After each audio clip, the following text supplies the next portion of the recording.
Ingnon kag ngilad og batasan, mauton og batasan, dili maduulan. Kani nga video para gyud nimo. Ang kinabuhi dili sayon. Naay tawo pasayon ra sa ilang kinabuhi, dili kabalo mo value sa effort nga gihatag sa tawo. Kay wala nila makita unsa ang sakripisyo sa tawo.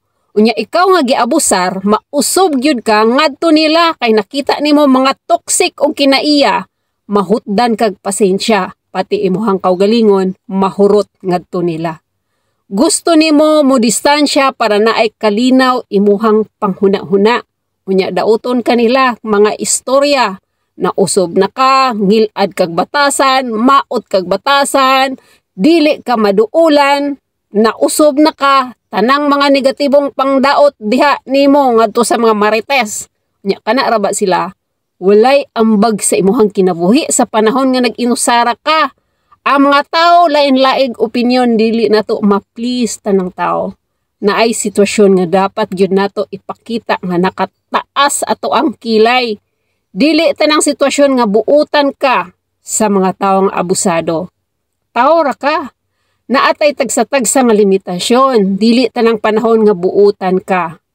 Bahala na sila nakapalibot nimo nga imarites ka, dauton ka kanang mga tawhana, walay na ambag sa imuhang kinabuhi. Gusto ana nila, puro ra grasya, unya ikaw nga ilaha, gusto hutdan og pasensya. Mas stress ka kung dili ka mo distansya.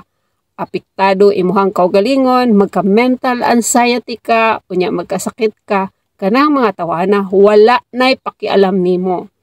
Kung nakita nimo nga giabusaran na ka, distansya para protektahan po nimo imuhang kaugalingon sa mga taong walay respeto. Deserve nimong mabuhi sa kalibutan nga irespeto ka, dili tanang higayon, puro ra kabuutan. Protektahi imuhang kaugalingon nga dili ka abusaran. Mag-set kag boundaries. Idepensa imuhang kaugalingon, dili dautan kung ipakita nimo ang imuhang tinuod nga ikaw. Bisag unsa pa nang ilang isulti against nimo, pasagdi, nakita na tanan sa kahitasan.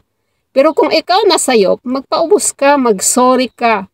Pero kung ikaw giabusaran, ayaw pagsayang og grasya ngadto nila, kay kana sila wala na'y pakinimo og maunsa ka. Wala na sila pakilam og maunsa ka. Kung unsa ang ilang mga pabor nga hangyo nimo, balibari bisag unsa pa na kagamay nga pabor. Kay kung imo nang hatagan, sayon-sayonon ra ka.